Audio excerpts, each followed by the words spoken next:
Ici, vous avez deux fonctions. Le trip reset, c'est le cadran du kilométrage sur le véhicule. Vous pouvez choisir entre la fonction A et B pour pouvoir mesurer la distance que vous allez parcourir. Ici, vous avez la fonction de l'éclairage du tableau de bord, c'est-à-dire que le soir, si vous désirez avoir un éclairage plus sombre ou plus clair, vous le choisissez à partir de cette fonction-là ici. Plus bas ici, vous avez l'antipatinage off.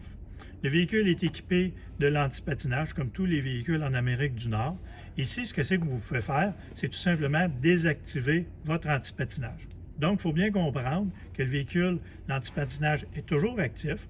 Par contre, dans certaines conditions, vous pouvez choisir de l'enlever. Pourquoi je voudrais enlever l'antipatinage? C'est tout simplement dans le cas où c'est que vous êtes pris dans la neige, vous décidez de faire patiner vos roues. Bien, pour pouvoir faire patiner vos roues, il faut enlever l'antipatinage. Alors, lorsque je l'enlève, je peux faire patiner mes roues, me sortir du guépier dans lequel je suis pris et ensuite réactiver mon antipatinage pour garder la sécurité du véhicule.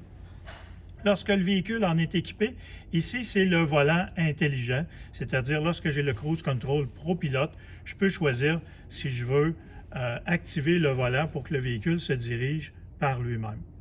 Lorsqu'un modèle est équipé de la valise électrique, bien, je peux tout simplement ouvrir le haillon arrière électriquement de l'intérieur et le refermer de l'intérieur.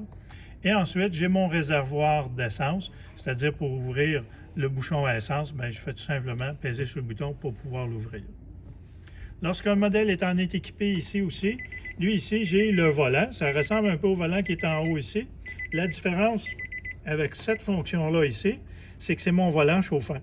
Donc, si je veux, je peux activer mon volant chauffant. Donc, quand je pèse dessus, j'active le volant chauffant ou je le désactive.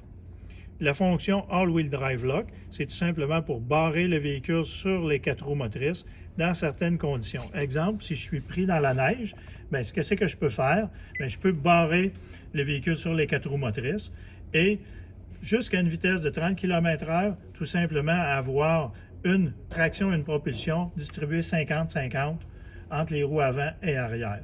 Je peux l'utiliser aussi dans des cas où c'est que je veux monter une pente qui est très à pic et très glissante jusqu'à une vitesse de 30 km/h. Je peux barrer les 4 roues motrices.